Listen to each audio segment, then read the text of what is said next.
We're back in Virginia City, Nevada.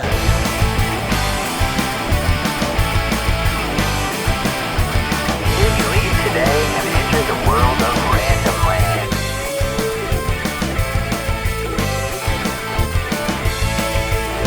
Virginia City, Nevada, center of the Comstock Lode and the jewel of the Old West. Well, we're here for pretty much one reason, and one reason alone together, friends, and that is Mark Twain. Even though today he's more famous to us as the author of The Adventures of Tom Sawyer and Huckleberry Finn, going up and down the Mississippi River, and we think of him as sort of a middle-of-the-country guy. In his own time, Mark Twain was known as a wild rebel from the Old West, and it was here in Virginia City, Nevada, where he first got his start as a writer working for the Territorial Enterprise, the local newspaper. As a matter of fact, it was while working for this newspaper that Sam Clemens first signed his name as Mark Twain. So although Sam Clemens was born in Missouri, Mark Twain was born right here in Nevada. So how did Mark Twain, who is famous for growing up alongside the Mississippi River, end up in the Old West? Well, at the beginning of the Civil War, Mark Twain's brother Orion Clemens got a job as Secretary of the Territory of Nevada. It wasn't a state yet. Sometimes he was actually acting governor out here. And rather than having to pick a side to fight for in the Civil War, young Sam Clemens, aka Mark Twain, decided to hitch a ride with his brother out to the Old West and try his luck at some prospecting. Of course, when the prospecting didn't work out, Mark Twain famously became a newspaper reporter for the famous Virginia City Territorial Enterprise. But it was on a trip from Virginia City to here, Carson City, Nevada, where his brother's home still stands right on the corner of Division and Spear Streets, that Sam Clemens first signed his name on one of his letters to the paper as Mark Twain. Oh my gosh, there's a dead bird here. Mark Twain was a funny guy. His jokes are still killing. Be careful. Did I just make a dead bird joke? I just made myself sad. After he lost his job when Nevada became a state, Mark Twain's brother actually acted as a lawyer, and interestingly enough, his home is now a lawyer's office. Technically this isn't accurate, but I don't want to be a lawyer about it. Well, apparently there are people even more excited than me to visit Orion Clemens' home. They were having quite a party out here. Wow. Many hilarious scenes of early Carson City life were described in Mark Twain's book, Roughing It. Of course, obviously Carson City looks a lot different now, but I still think it's capital to visit somewhere Twain walked. I remember being here when it was nothing but dirt and sparrows. Twain also spent quite a bit of time here at Lake Tahoe, a few hundred miles away, where he had a timber claim. He was going to make his fortune selling timber for the mines. Unfortunately, their campfire started a massive forest fire, and those claims came to nothing. And that's why you don't ever play with fire. Now, even though 1,500 people still live in Virginia City, Nevada, last night when I got here, everything was closed and the place felt a lot more like a ghost town. So I actually stayed in the haunted Silver Queen Hotel. Well, checkout time in the hotel, and I didn't see any of the promised ghosts, but I did have the strangest sensation that someone was pulling my leg. Now this hotel is creaky and creepy and supposedly full of ghosts, but it's good luck that I had to stay at the Silver Queen last night, because it turns out that this was built on the site of the original newspaper office that Mark Twain worked at here. Now the newspaper that Mark Twain worked for, the Territorial Enterprise, was the most influential in the state, and in 1863 it relocated from this site down across the road into a brand new fireproof brick building. So we're going to relocate our feet over to the Territorial Enterprise Mark Twain Museum. Not 100% what I was expecting when I first walked through the door, but I am still very freaking excited about this. Ooh, down into the basement. Twainy. Although much of this building burned down in the Great Fire of 1875 here, this basement area, as well as all of the artifacts that were down in it, survived the Great Fire. So there are a lot of original items from the time of Mark Twain here. This is purported to be one of the actual desks used by Mark Twain when he was city editor of the paper and when he was composing all those classic old Western articles that made him famous. It was even displayed in the 1939 World's Fair. Now it says do not touch, and I'm not going to tell you that I touched it, but I might have touched it. Is that bad? This is a stone compositing table used for the Virginia City Territorial Enterprise. See, back in the day, to print a newspaper, you had to take each little letter of metal type, set them up into words inside of a frame called a chase, and push them down onto the paper after you rolled ink on it, obviously, to create the newspaper. So to put all those little metal letters into that frame, you needed a perfectly flat and smooth surface. So this stone compositing table was that smooth, flat surface. The stone not only made sure that the surface was perfectly flat, but also that the surface would stay cold. So a lot of the newspaper guys, including Mark Twain, slept right here on this table. Mark Twain slept on you. What was he like? Not only do they have the building's original bathtub, but they also have this. It's the Mark Twain commode. Wow, it's the crappiest artifact in here. They also have Nevada's first switchboard in here, which I'm at least 10% as interested in as the Mark Twain stuff, which is pretty good. I'm not sure that I'm allowed to, but I just want to touch all of the things.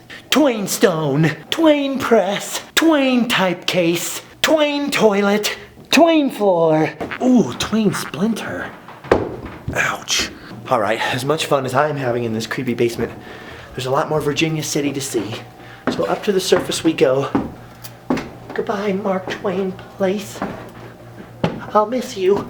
All right, like every Old West tourist town, Virginia City has its fair share of penny candy stores and fake Old West shootouts and old-timey photos, but I want to see some real stuff. So I've arranged to go on one of the haunted tours of the old Washoe Club.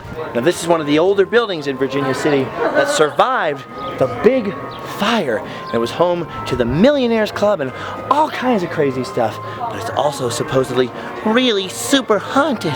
We've got to go inside. Finally in the Millionaires Club. All my high school teachers were wrong. I cannot guarantee that you're going to have any kind of a paranormal experience while you're on this tour. But I can tell you that 90% of the time that I bring people up here on a daily basis, we are having some kind of activity. We had a disembodied voice yell out at us, and it told us to get out. Especially with me hearing it with my naked ears and everybody else on the tour being able to hear that, that spirit had to muster that energy somewhere. Ooh, dark and creepy in here. Now there are 3 spirits, ghosts, whatever you like to call them, that are written and documented in the history of the Washoe Club. Now we have psychics and mediums that come through this building quite frequently, and they've determined we have a lot more spirits here than just the 3. The fire started coming up this ravine down here, and it started heading right towards the south end of town. And that big beautiful church was directly in its path. She remembers. She remembers. I'm leaving the tour to enter the crypt. Well, definitely the fanciest crypt I've been in today. Or one of. Now obviously, personally, I wasn't gonna miss the Mark Twain Museum, but if you only have time for one other museum, definitely come to this one, the Way It Was Museum. This museum is so cool. Grandma? Grandpa? Here is the model of all the mines underneath our feet in Virginia City. This is what's going on down there. Tunnel after colorful tunnel. The Mark Twain Museum had Nevada's first switchboards, and this one has a whole bunch of Nevada's first telephones in it. They are very obsessed with communication here. Ironic for a town that has very little cell phone signal. I gotta say, that museum really did live up to expectations. I mean, it really did remind me of the way it was. Between the artifacts inside and all these artifacts outside, this museum probably does the best job of explaining the history of the Comstock lode and how hardcore it was to mine this area.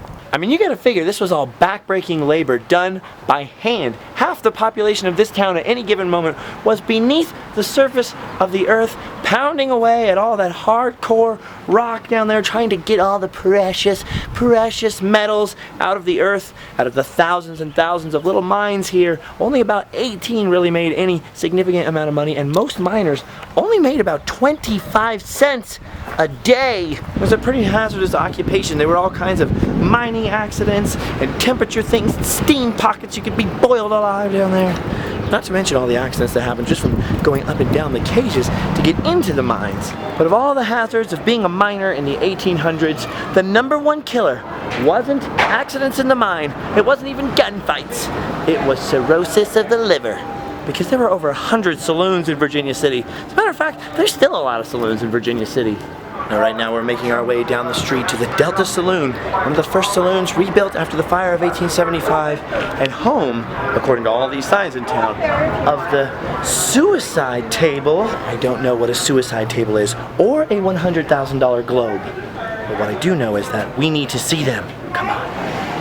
So far all I see are gaming tables. Wait a minute. Wait a minute. We found it. Behold, the suicide table. So basically the story goes that one of the owners of the table lost $70,000 and shot himself, and 2 later owners of this Pharaoh table over here might have also killed themselves. So, potential suicide table. They couldn't handle the strain of owning this table. It was just too dusty. Too dusty. According to legend, the table is quite possibly cursed. Good thing then that they put it right next to the children's arcade. That way it can be fun for the whole family. I gotta be honest with you, I know a lot of people hate tourist trap stuff like that. But I love it. I love it. I love it more than this lady loves gambling. And believe me, she loves to gamble. Ooh, wait, I almost forgot the $100,000 globe. Oh man, here it is. The $100,000 globe. All right, this globe is pretty old looking. This old globe was presented to the Miners Union of Virginia City by James G. Fair in 1880. Mr. Fair had this globe made on special order at the cost of $450. Wait a minute.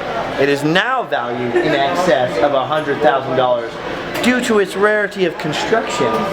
Apparently, it's built of many fine woods, some other less fine woods, but many fine woods. So, neat. Behind us here is the Ponderosa Saloon, one of the oldest buildings in Virginia City, built in 1864. It actually survived the fire of 1875. This is the inside of the Ponderosa Saloon, which used to be the post office over here and the Bank of California on that side of the building. We're now inside the vault of the Bank of California, and you can still see some of the original safety deposit boxes. And I'm just thinking to myself, finally, a worthwhile place to keep all that money that I don't have. Now when they built the Bank of California building here, they actually built it in front of an old, discarded mine shaft. And for a nominal fee, you can still go underground. I got my ticket. It promises family fun. And if the display cases in front of the entrance of this mine are any indication of what's about to go down in there, this mine tour is gonna rock. Tall people need hard hats, but you have a hard hat on. Yeah. To protect yourself from beams. What could possibly happen? Whoa, what could possibly happen? Whoa. Okay, here we go into the mine. I feel like if I spent enough time in here, I would end up with the posture of Gollum. They actually found 3 cases of dynamite, over 100 years old, still sitting here sweating in the room. We're all giants compared to the men back then. But to place the dynamite and then blast it.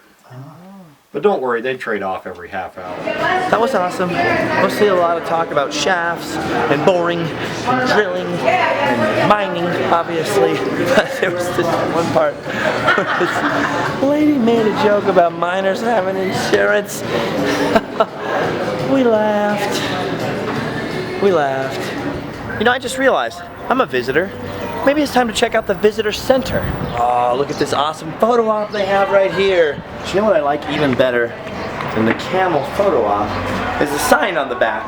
There's just something about the phrase, please watch your children while using this camel, that I just find delightful.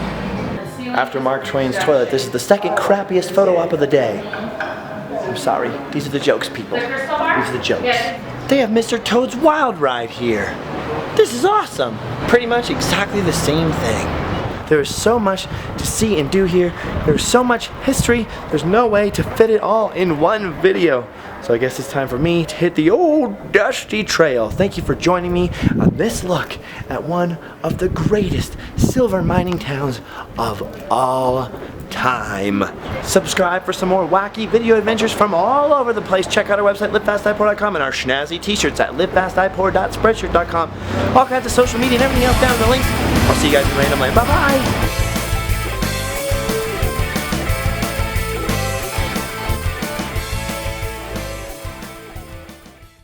I gotta say, there's more sports memorabilia in Virginia City than I expected. I mean, I expected some sports memorabilia, but just not this much.